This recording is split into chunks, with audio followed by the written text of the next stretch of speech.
cái phần này thì hơi quá nhanh một tí và chúng ta sẽ dành 1 giờ cho nó nếu mà bạn nào và chúng ta sẽ có break sau cái section này, cho nên là các bạn cố gắng gấp cho một tiếng nữa. Thế nha, over to you, Brett. All right, thank you, Gabby. So, hello everyone. All right. Today, I want to talk to you about both the theory of building your economy for your games and a practical way to do it. My background, I have done a lot of economy design over the years. I'm normally a systems designer, I'm kind of a technical designer, but a lot of what I've been called on to do, as I've worked up and down, I've worked on games at Warner Brothers, on Lord of the Rings, games with budgets of over $150 million, with expected revenues of more than $500 million. I've worked on small teams that have to scrape together everybody in order to ship something. Everybody's wearing 3 different hats in order to do everything. One of the things that we always had to do was understand how our game was going to affect players in the long term, how we were setting rewards for them, and how we were challenging them. We usually call that economy design. This is kind of how I did it. Why do we keep hitting and running into this economy design? So, you've built all your content. You've built your tutorials. You've gotten players pulled into your game, and you've started to catch them, but you're losing them right away. What you need to do, and one of the most valuable things you can do, is give them pieces that make them understand how your game will be set up in the future, that keep them hooked over the long term. All of this economy design, this progression design, is going to be a multiplier on the content that you've already built. These are systems that probably already exist, that as the economy designer, you're going to be chopping them up, pacing them, and showing them to players, giving them the information that they need to keep going through it. As a part of my role, I would always make the case for why this needed to be done by talking about the value chain that the users were going through. In the short term, you are losing users early. The type of game you have is one where you can only get small or medium revenues because people might hit the first ads, you might get that really quickly, but they're dropping out. If you want to go up the value chain, if you want to convert your users into ones who are playing for a long period of time, users who are going to become premium users, what you need to do is build trust with that user. When you are building trust with them, what you are doing is showing them that they can play your game for a long time. You are showing them the road ahead and the rate that they're moving on it, the challenges that they're going to face, and why they actually need to have the premium items that you're offering them. You're also showing them that the game is legible, and you're showing them what they will need in order to succeed. So this is the difference between they're surprised by a challenge, they don't understand why it's there, and they just have to do it, versus something that they can see coming up. They understand what they have needed to do to prepare for it, and they understood how they needed to engage in your game economy, what they needed to purchase or prepare, what they needed to get ready in order to succeed. Because them participating in the game economy is where you have your great revenue opportunities. You can also increase your rate of player churn by doing this. One of the things that happens really early in these games is that players who start a game, if they start a puzzle game and they see that they're going through level by level by level, think about what that player sees and is projecting across your game if they were to play this game for the next 10 minutes, or the next hour, or the next week, or the next month. In order to keep playing, they are going to need to believe from you that they have new things that they're going to see. They have to set new goals in the future that they're going to want to achieve. The economy design is about showing them that and making it understandable to them. Let's talk about some examples of this. What is the difference between these two games? And one of these games, which doesn't exist, is a failure, and one of them is the biggest game of all time when it came out. Chris? Saga? Why did King, the developer of this game, spend years in legal action threatening other studios that put the word Saga in their game? Why was this so important to them? Also Candy. So they were the first in match-3 games to really crack long-term progression, to really show players why they should stick with their game, and turn that into monetization. The map is really their thing. The saga is their thing. And that let them do a bunch of stuff. It let them generate long-term goals. With the map, the player can see content that's coming up. As opposed to if you have match by match by match, there's no map, the player has no idea when there's going to be a harder fight. They don't have tools to project when they're going to get that reward. They don't know that if they just push through these levels, they will get a step farther. The player can project some of your content changes. So when you think about, in this game, the map will change. You get to a new area. Okay, that's cool. Maybe I'll see new content. Maybe that's when new gem types are introduced. In a lot of games that I've seen some that don't tell you at all. They just start showing up. Oh, the game's harder. Okay, that's fine, and that helps with the difficulty curve that I'm on. But you can get so much more out of that if you find ways to project that to people and get your players to value it in itself as a goal. I've also seen people do that by showing progress meters, for example.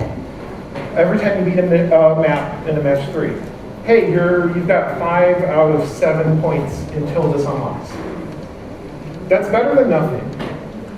But that's not as exciting and understandable as having an actual map. The map I actually understand, and it's pulling into a bunch of my other human values, moving from place to place, seeing new things. When everything is broken down into little pieces about this is when the game mechanic gets introduced, it's much less impactful. This also allowed them to do other things by just using spatial positioning. They can place the social race on the board. You can see where your friends are. It's an early version of like the Royal Match racing thing. Having this was a multiplier to their main purchasable and booster system. When you think back about the hard level that James was showing for Candy Crush, how do you know that that is the hardest level you're going to find? When he's talking about teaching the player what you will see there, if the map marks it, and you know that right after that you're going to get that, you understand that you're going to be able to spend these. Now, any of you guys who have worked with consumables are probably familiar with the problem of hoarding. You give players items and they think, well, I better hold on to this because I don't know if I really need it now. And in order to get those players to actually use those items, which they're going to need to do if you ever want to convert them into buying more themselves, they need to understand the schedule that they're using them. You can't be arbitrary about how often they use it. You have to be really specific about how often they're going to get these. You need to be consistent with that.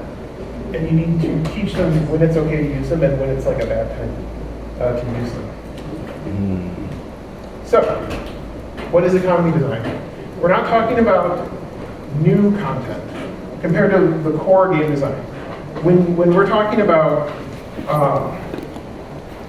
combining our puzzle pieces, putting them together to come up with new mechanics, that's not what this is. This is the process of reusing those mechanics and placing them in order so that players are getting the most out of it. You're generating the pacing, generating the rewards and the costs, and you're balancing them. Balance is super important, and that's kind of the practical exercise that I'm going to get into later. The other thing that this is closely related to is analytics. So, you guys, if you are doing analytics, and I'm sure you are, and you have to be doing it, it's pretty similar, but the difference is that while your analytics, you're looking at how players are actually using the game, when you're doing the economy design, you're projecting what players will be doing with your game in your future. You're doing this so that you can understand how to balance it. Oh, this player will be getting this many rewards and will be spending this much. But you're also projecting what you want your player types to be doing. This type of player will feel challenged in this way. That's the kind of thing that I'm going to show you in the end of that. Let's quickly go over some loops, because the economy design is a specific place where we have to be really specific about this. So here I've got pictures of the store in Genshin Impact, and I've got pictures of a super simple loop diagram. Why do we use this as a tool when we're thinking about this stuff? Well, for one thing, we of course use it to convince a publisher that we know what we're doing and we can talk in the way that they understand. But when we're designing our economy, this relationship has to actually hold together. when the player finishes quests, they get a reward. That reward doesn't go nowhere. It doesn't accumulate as cosmetics that the player doesn't use. That reward is specifically needed by the player to buy new things to power up. If the player does not feel like they need to do this, that breaks this chain and that breaks this chain. They don't feel like they need to finish the quests in that case. They don't feel like they need to engage with your game. They need to keep doing this, and it needs to continue being circular so that they have a reason to keep playing again and again and again. Another thing that we need to think about, if we're doing premium purchases, we can also tie this into opt-in advertising, is how that affects the loop of the game. When we're modeling this, and we're trying to figure out at 10 minutes into the game, at 20 minutes into the game, at a week into the game, how much has the player earned and spent? This is kind of a wild variable because the player, you can have whales that spend a lot that have actually put a lot into the game and really screwed up your loop. You can have players who will never ever spend, who you need to account for as well. The way we're going to do that is by modeling those players' journey through our game as well, and say, if this player is putting this much in, this is how much farther they can get than the other players. And we just need to make sure that they have a good experience, just like all of our other players. The other thing you can do with this is look at ways that opt-in premium purchases or opt-in ads take you into a different loop. In this case, I've marked getting cosmetics as outside of the main game loop. But if we wanted to, this is a real game loop on its own. Like, think about fashion games. Any experience that your players have, you can break down in this way to make sure that they're going to continue to engage with it, continue to find it interesting. Breaking down some examples. Marvel? James was talking about Marvel Puzzle Quest earlier. This is really useful to talk about in this context because it takes the match 3 game and adds a ton of RPG systems on top of it. So when you're making matches, they're building energy for your characters. That energy is used to do attacks, and each mission, rather than in Candy Crush, the missions are number of moves. In this game, there are characters attacking you, so the number of turns you have is based on how powerful they are. So there's a lot more kind of a back and forth in terms of that. There's a similar game, came out 15 years ago and made gung-ho into a giant company for a while. Puzzle and Dragons. Puzzle and Dragons. You get Pokemon-style creatures, you upgrade them. When you're playing the match game, it is performing their moves to get to break through an enemy creature, get through a dungeon. The reason this is useful for us is that these are the sorts of mechanics that we can iterate on and use to train our players. We can show the player that by completing missions, they get currency. This is just by getting the currency, they can upgrade abilities on the characters. By getting new characters, they can unlock new moves, generate new goals for the player to get more rewards by going on more missions, doing more currency. In this game, when you unlock a new character, you can still play a bunch of missions with that character to level them up and bring them up to speed with your other characters, so that every time you unlock new content, it's generating new goals for the player that need to be balanced against all the other goals the player has. So the player will have goals of getting farther in the dungeon, and the player will also have these smaller, shorter goals of getting a new character and leveling up that character so that they can then go join them in the dungeon.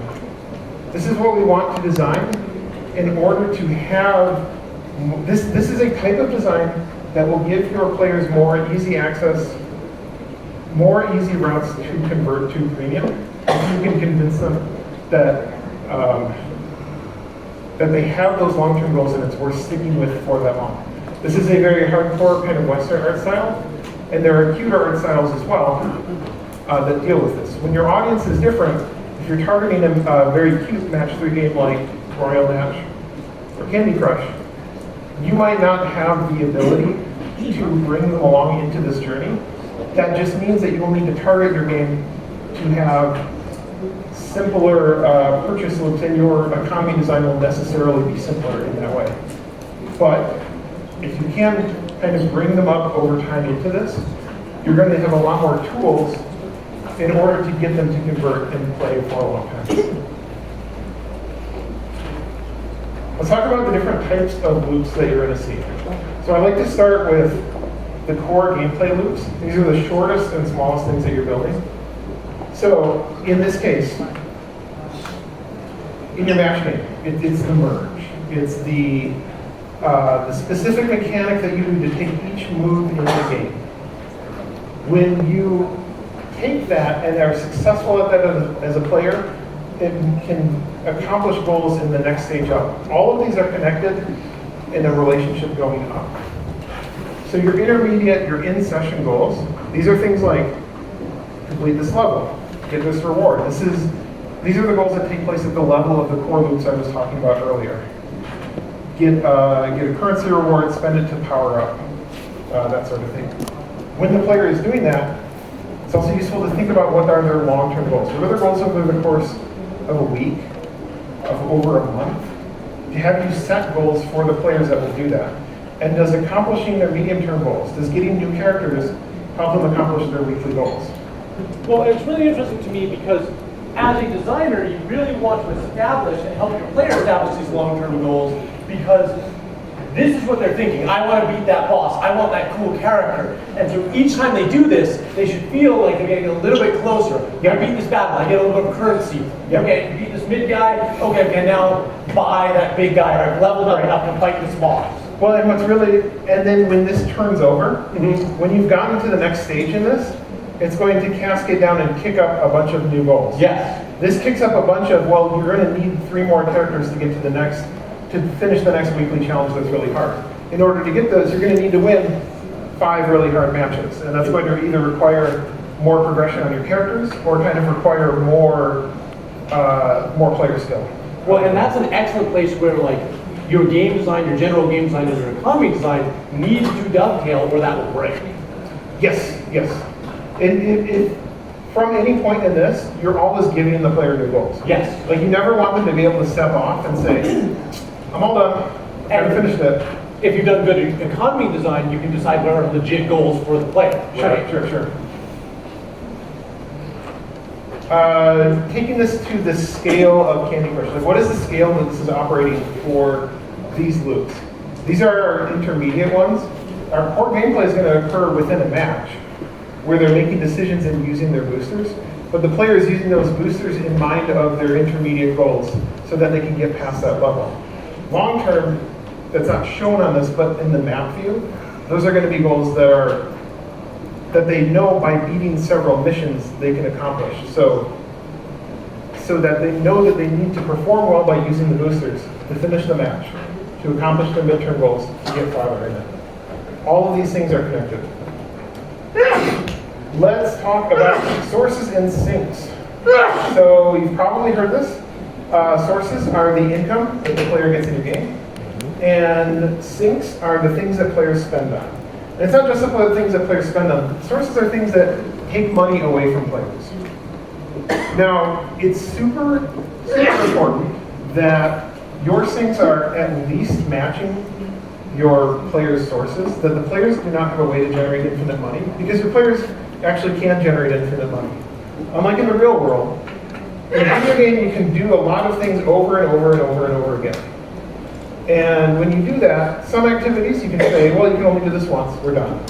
But a lot of activities you want to say, hey, play more, you'll get more rewards. What you need to do is make sure that they're not hitting a point where the player's actually has bought everything they need to buy. They're just accumulating money. What happens when the player has accumulated more money than they have things to buy?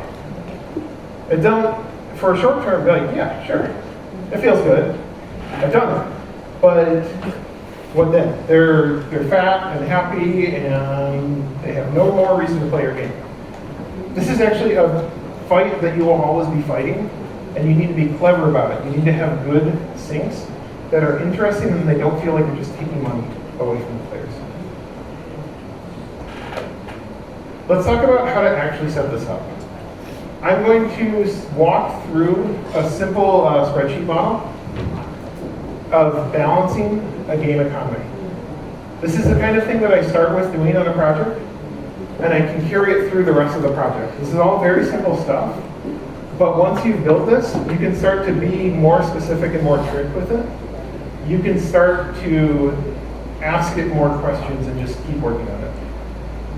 There's actually a link there to a viewable version of this model. You can copy it and work off of it. And feel free to ask me questions about it.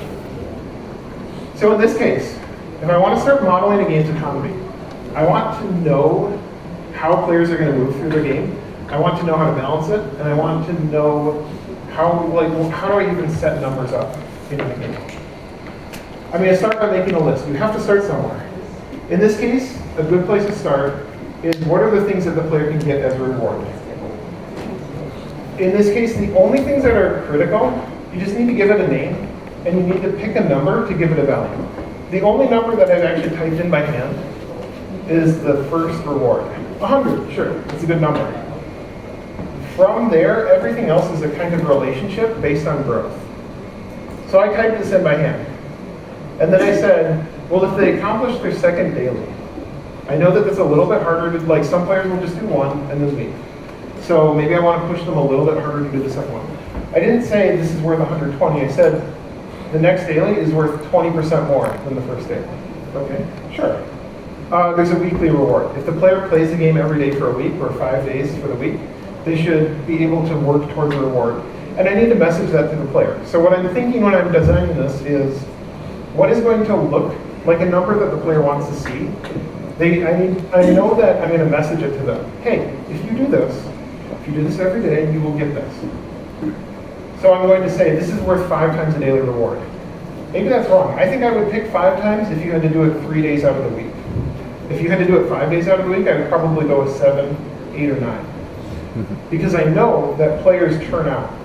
I know that it's a lot easier to get a player to log in once a week than it is to get them to log in twice a week or 3 times a week. And I need to change my number correspondingly. And again, just like before, I'm not typing in 500. I'm saying it's worth 5 times my base rate in this case. I'm bringing in the concept of a quest as a non-repeatable concept. This is anything that you can give the player once as they move through your game. So in a match 3 game with a world, if you move to the end of the first map, the very first time, maybe that's a thing that you can only do once. We're going to give you a big reward. These are useful to map out, and they're going to serve as good anchors for every player you know is going to have to do this. And then finally, this is the context of like an RPG. If we wanted to build this in the context of a farming game, we could say normal crop or like legendary crop or anything like that. Well, how much is that? Usually I would calculate those by thinking about how many times the player would do that over the course of one of my quests. So in the daily, I think the player's going to have to do this 20 times. And I don't want it to be worth so much that it overrides this. I want the quest to be kind of the majority thing they do. Why would I want to do that? It's because I don't want them to spend, if they can keep doing this, I want them to actually finish the quest rather than spend all their time standing in one place doing the same thing that they can repeat over and over again. So by assigning a number of this, you're making a decision about how much time you want players to spend on each activity. You're making decisions about how they should value these things.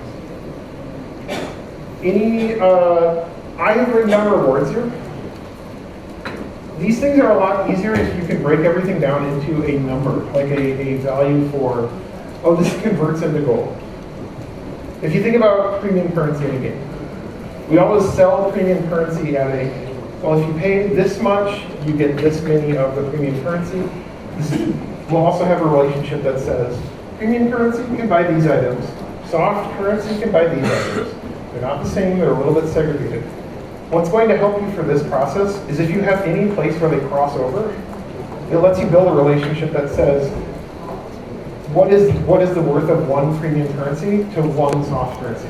So a lot of times if it's like, oh, I know that one premium currency can buy 20 soft currencies, then I've established that relationship, and I can say a premium currency purchase should cost this in normal currency.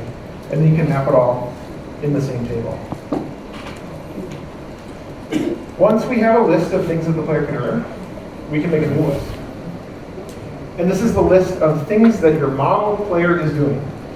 This is probably really similar to the list of analytics events that you're getting back. If you're tracking like everything a player does, that's really cool because you're going to be able to cross-reference that against this. For now, we don't need that level of detail. We're actually going to combine things together because what we want to say is, well, what is the useful level I can make a decision at? For me, I'm kind of looking at this from a weekly level. In 1 week, what am I expecting the player to do? That means that this view is a little bit bad for what does the player do in the first day? What does the player do in the first 10 minutes? I'm building this model to look a little bit more at the player's lifetime over the first couple months, over the first few years. You can change it to a smaller model. You'll just need to have a more fine-grained list of events in that case. The other thing I'm doing here is picking a kind of middle-of-the-road player. I would always start with one player that you're kind of designing as your standard for content. We know that some players play the game very rarely. Some players go super hardcore into this. We're going to get to that, but we kind of have to start somewhere. So this is like my sweet spot in my curve that I'm designing for. And again, just keep in mind, this is all an estimate. You're allowed to be a bit inaccurate with it, and it's still going to be a useful tool for you. When we plot that, we can see the rate of income that the player gets over time. Oh. This is our starting point for the next decisions that we're going to make, because those are, just like our source numbers were based on our initial lodestone, our sinks are going to be based on this curve. There's some other decisions that I've already made that you can see in this graph. This graph is accelerating over time. This is by the way, this is income. This is not sum total. Sometimes it's useful to do sum total if you want to check like, oh, is this growing over time? But a lot of times I like to just do income because players will join and leave the game as it is. So not only is this going up over time, it's accelerating in the rate of growth. And I know you guys many of you have done like RPG curves that grow up. Have you thought about why exactly they grow in this fashion? And what choices you have to change that? Think about what the player experiences here. Don't think about this graph. Think about what this graph means for a human being as they're playing your game. See, once you've done this enough, This graph is the human being. yes. I know that some of you guys can answer this. So if this was way sharper, what would the player experience be? We got at least one. Hello. I think that they earn, of course, they earn more money per action available they play. But I think the price or the result in game will be increasing, so they require more action, more level to complete in order to upgrade or more team to level up or something. Well, does it mean that they need to do more stuff, or what were you going to Well, say? let me ask you a question, and all you guys, Okay. because maybe this is easier to demonstrate by looking at the bad version. If I started my game earning 5,000 every day or whatever, and I always earn 5,000 a day, how would that feel? I had no progress. Right. Like, it feels like you're not getting any progression, right? And if I'm here, and let's make it a linear line, right? So, I start at 2,500, and we're just going diagonally up, and I end up at 7,500. What's the difference between that and this increasing curve? What experience are you trying to generate here? For the life. Yeah, like what does continuing to tilt this up more and more and make you get more and more gold as you get further and further into the game feel like? The goal will be no value at all. It's a very big number. Yeah. Right. We as human beings like big numbers. If you've ever looked at a Yu-Gi-Oh card, you know this. We like big numbers. And so even though this is dumb, I believe Brett is about to show you that your sinks are gonna go up too, and so this is actually you earning less like actual currency every week, but because this number goes up, you feel much more powerful here than you did here, because now, you're beating this monster, and when you began, you earned $3 for beating this monster, or like having this level in your shop or whatever. And here, you're earning $10,000, and that's exciting. It makes you feel like you've made progress. So even though this may not mean that you're actually getting more dollars compared to what you have to spend in order to succeed at the game, it feels like you've come a long way from the beginning of your game. Yeah, let's talk about another aspect of that. If I'm the player, I'm at this point of my week, I have the choice of activities. I can play this event, or events that generate this, or I can play events that generate this. What if these are relatively flat? What kind of choices do I have as a player? Because if they're pretty similar, I have more ability as a player to choose which one I want to do. In some games, you actually want that. If this is 10 times higher than this, and like some of the RPG games right now that grow you so fast do that, what does it do to the player's ability to choose what they want to do? It really pushes them to say, this is what you have to do next. It makes it more linear. And if player choice is something that is like one of the aesthetics of your game, it's going to damage that. When you look at the old style RPGs, Dragon Quest has a design where you go to a new area, you're very weak, you get one level up, and you suddenly are very strong. And the reason that they do that is because they know exactly what order you go through the entire game. A lot of its competitors, a lot of the Final Fantasies had a softer curve because they cared about the player going to areas and being able to choose where they went at any given time. But on the other hand, the other thing about a softer curve is we want this event, like the stuff you're doing here, it's much more difficult but has a much better reward. We want to force you away from the boring stuff, right? If you are a powerful character halfway through and you're going and beating up level 1 slimes all day, you're going to get bored by doing that and quit the game. And yet, people will play the way that is optimal, that is the easiest. We've seen this in a lot of different games. There was this bug they had in Destiny where there's this loot cave. You would just shoot monsters coming out of this cave all day and they would pop out loot. And people would do it. And they would do it and do it and do it because it was the best way to earn loot. And then they would quit the game because it was boring as can be. You want players to play the way that's actually engaging for them. And so sometimes when you're upping this curve, what you're really saying is, don't do any of this stuff anymore. It's not worth your time. Go do the stuff that's interesting. That's also why I'm a huge fan of the person who is managing the rewards like this, is also the person who's balancing the difficulty of things. Yeah. Because we could graph the difficulty in the exact same way to make those sorts of decisions. We're comparing the difficulty to the rewards, and we're able to see, oh, this is a highly difficult but highly rewarding mission. Or we see the opposite and we go, that's a weird choice, and therefore I believe in it. Or that's a problem, and we need to fix it. Adding sinks. Ooh. Now that we've talked about the income, the source rate that the player is getting, we need to start taking the money out of their pocket. So again, the only things that you absolutely need are what is the value of it, what is the name of it. The rest of the data is about designing it in the same space. You guys use spreadsheets. The cool thing about spreadsheets is that they're both your analytics tool and a design space. And I love to use them in that way too. So in this case, when I think about what is the one thing that the player buys in our RPG, it's buying a new skill.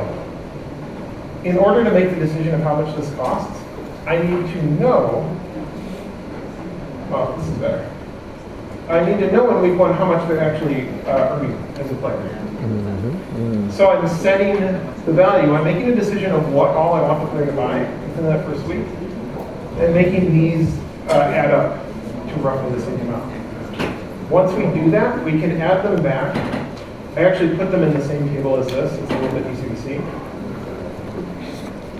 And we can plot them against each other. Oh. Now, there's something a little bit screwy in this.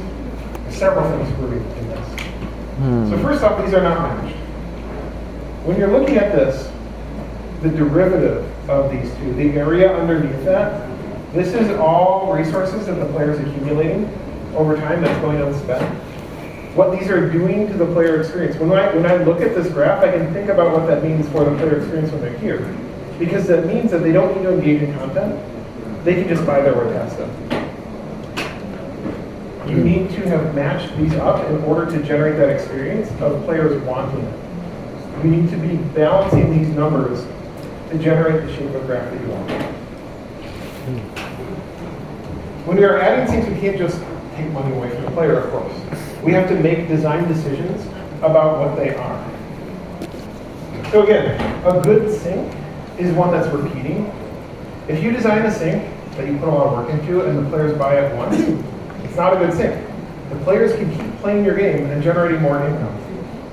You take a certain amount from them once, it really doesn't matter in the long run.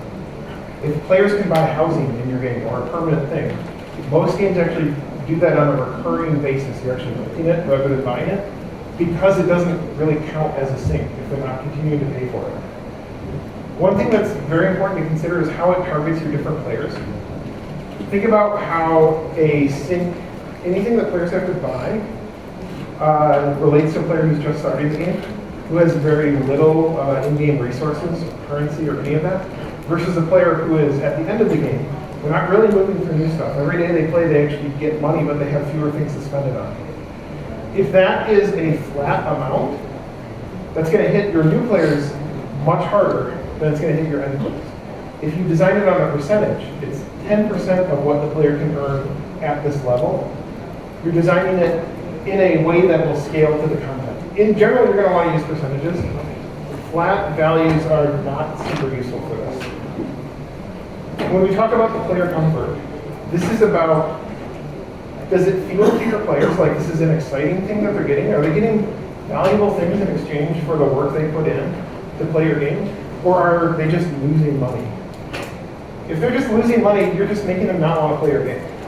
But if they feel like the purchase, the use of the sync is actually part of the reward itself, they're going to want to keep engaging in it. Let's go through some methods of this. Increasing your power. This is the most direct way. This fits really well with an RPG. This is, I have earned money, and I'm going to spend it to make myself more powerful. In a strategy game, it's buying new buildings. In an RPG, it's buying new equipment or buying new levels. When we think about some of the older RPG styles, leveling up. One of the things that I've seen in a lot of games recently is that you don't just level up. You have to put currency in order to level up. That's because that is a place where we can put a sync, but it's also a desirable place. The player actually does like to use their resources to then power up. We can talk about gacha. Now gacha is not, in this sense, it's not a purchase that the players are making. It's a way of doing another purchase that counts as a sync. Let me explain what I mean. If the player wants something specifically, and they have to go through a gacha system to get it, every time they get what they don't want, you've taken more of their resources. So the player has a 1 in 10 chance of getting the Pikachu that they want when they're pulling from it, then that Pikachu effectively costs 10 times more than it would otherwise. And you can't do this on its own. Players get really angry. And players have actually gotten really good at doing that math and going, well, it actually would cost this much. So in order to do this effectively, you also need to think about what is the player experience if they get what they don't want. Does it still make them more powerful? Can they use it in other ways? The systems where you merge items to kind of reuse gacha pulls that you don't want. The systems where gacha pulls add up to a pity roll. Those are all ways of softening the blow to the player to make it feel like they still got something useful out of it. But at the end of the day, if they're looking for a specific thing, they're still using up more than they otherwise would. It counts as a sync in your game. It's a way to in any system for people to purchase things where they are actually more expensive than you. Attrition and competitive destruction. These are systems where Chơi ngu nè.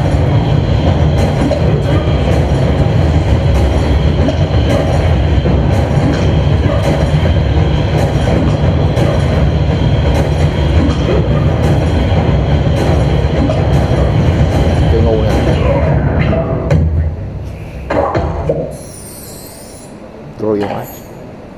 Okay, I was talking. I want to talk about what that experience was. Because we were directed in doing something, and we got interrupted into something else. One of the things that happens when we design ads into our games is that we can lose sight of how it affects the player. You need to, as a designer, you probably have a plan that says, oh, there's a schedule, so it makes sense. This is going to happen every 5 minutes, they're going to see an ad. When that happens to a player who has a goal, it's blocking them and frustrating them. If you can design ads in such a way that they coincide with things that the players want to do, it feels completely different than when it blocks them. Well, and I would just say to you that, like, that was a great example. Like, how did that feel, right? You were probably thinking about stuff. You were probably thinking about, like, all these things have been described. You probably had a, like, line of thought you were following, and then boom, we were interrupted, right? And now you're someplace else. You have to figure out what was being said. You have to remember where you were. So as you're putting ads in your game, just remember this experience, right? Because that moment is exactly what we're doing to the player, and you're creating an exit point for your player, right? Yep. If they don't remember what they were doing, if they can't remember, oh, I'm just in the middle of putting together my build, and yeah, then you're just done, right? Well, to me as a designer, a lot of what I do is think about the player experience. Yes. It's how is this going to hit the person playing the game? The artist worries about how good it looks. I worry about what the player is going to think about that. Which is interesting because we were on destructive sync methods when we were. So as a method, attrition is things that consume resources as the player is using them. In the course of a strategy game, these are using up soldiers. You had to buy soldiers in order to do a battle. Once you've done the battle, you've lost a bunch of them, so you're going to need to put more money in.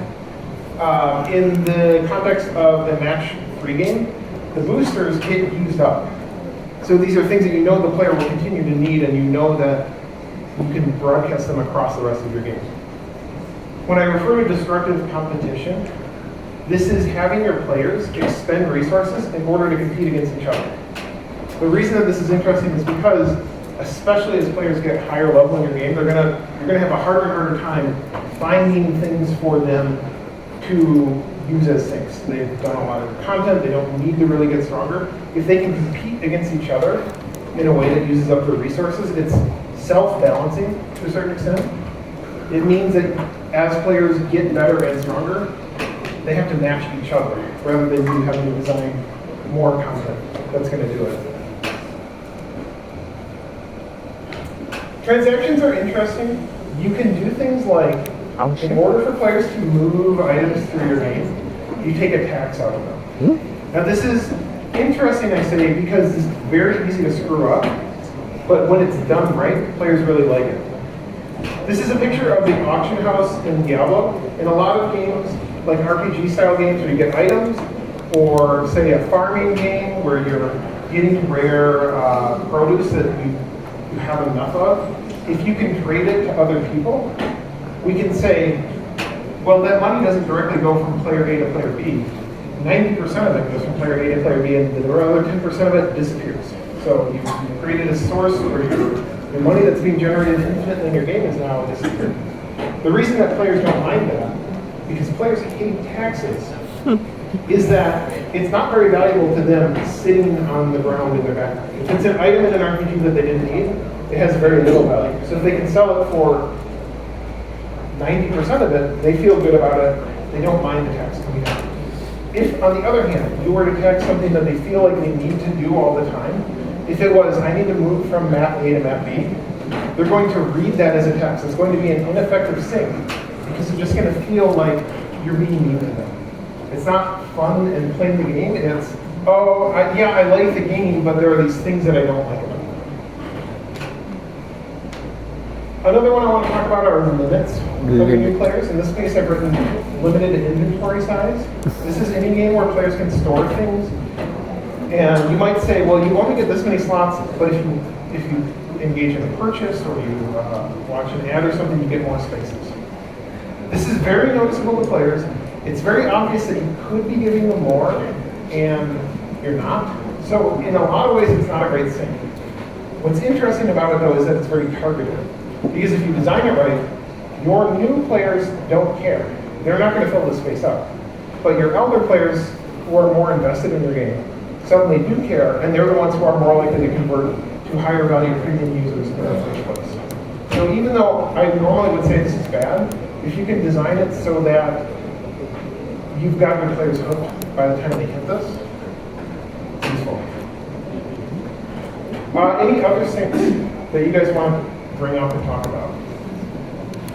Can you guys think of anything else, any other way to take resources out of your game economy? Because you should be terrified that resources keep getting added. Because it's a problem, and they need to go somewhere. And there was somebody, yeah, all right. That's Samir. That's just Samir. No. I was going to say offline usage. I was going to say offline usage. Okay. Can you elaborate? Sure. So many games where you have your characters are doing things while you're offline. Sure. So you're investing in the resources they need so that they can bring back better rewards when you log in the next time. Sure. And that's kind of both. It's a source of income. It's kind of like lending out money, isn't it? You're promising them more efficient stuff later on, but you're also costing them in the short term. Anything else anybody wants to bring? Yeah.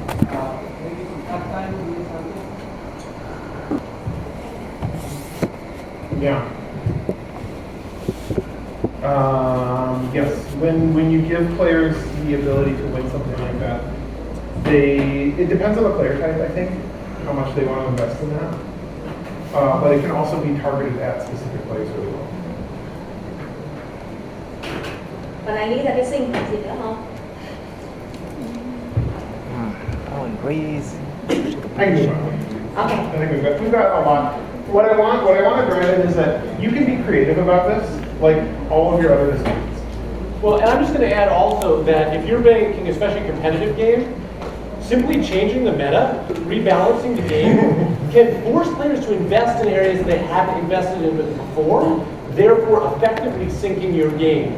And because it also reduces the amount that their previous investment is effective.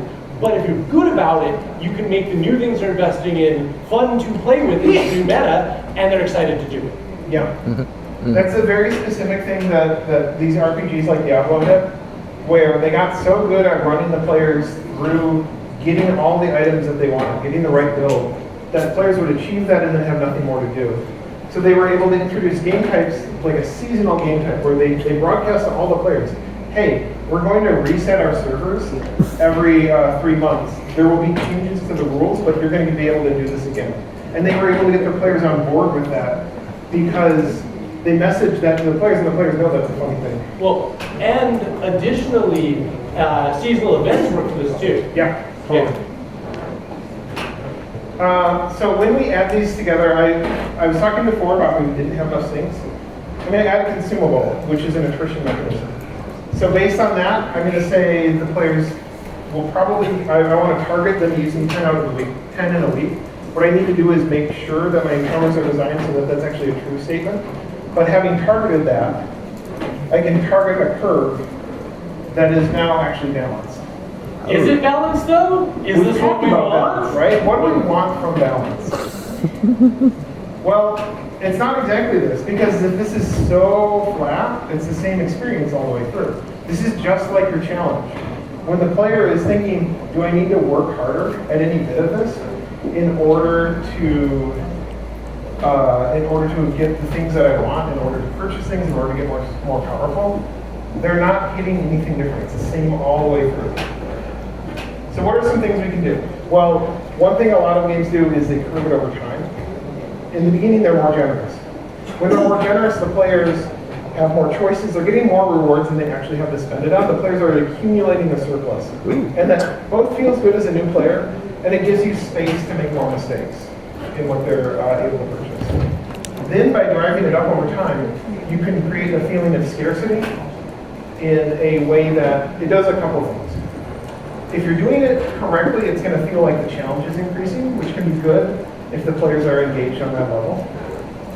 It's also a form you can use to get players to convert. Convert to, they need to watch more ads, or they need to convert to premium players. You need to be really careful with that and have a good model and understanding of whether players are going to hit the wall and feel like you just turned the game off for them, or if they're going to feel like they're challenged and want to continue but are just going to have to make smarter decisions and play a little bit slower to do that. Another thing we should care about is pacing. It's not just that this increases over time, it's that we have moments where it's hard and moments where it's easy. This is when I'm looking at this, I'm projecting an experience where after week 4, there's something that is really important for the player to purchase, but they can't afford it. And they actually have to spend time wanting it more in a different way than they have before, until a week later, they actually have cleared that. It's like they've cleared a monthly quest or something. And now they have a huge jump in resources, a huge jump in power, and they're able to take on the next thing. This sort of pacing variation is what's going to keep it interesting for your players. I actually don't have time to talk about battle passes, but they're interesting because they combine a lot of different things together. And a lot of ways that we deal with both rewards that players feel like they've already earned, time so that they have this sort of loss aversion, but in ways that they feel like they're more generous rather than taking things away. I think it's actually really useful to think about why these things work. The final thing we're going to want to do is build different players. So we do modeling for our middle-of-the-road players so far. You're going to want to, once you feel comfortable with that, add a couple more players. There's a couple ways you can deal with this. Thinking about what stage they are in the game. Are they a new player? Are they kind of working through your content in the mid-game, or are they an older player? That's useful for when you're thinking about, I'm adding content to my game. So if you're adding content, you want to think about, how is it going to affect a new player? I've added an expansion to the end of my role-playing game. Is that going to be interesting at all for new players? Do I have anything for them? Is it going to affect their experience in any way? With the model, you can see, well, there's actually nothing for them to purchase. It's not going to affect them at all. Maybe that's fine.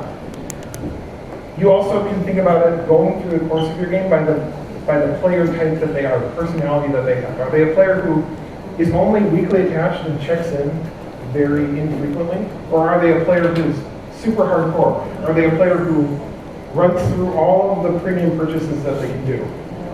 So using our log of all the events that the players do, we can log a couple different players. And we say, oh, this is the player who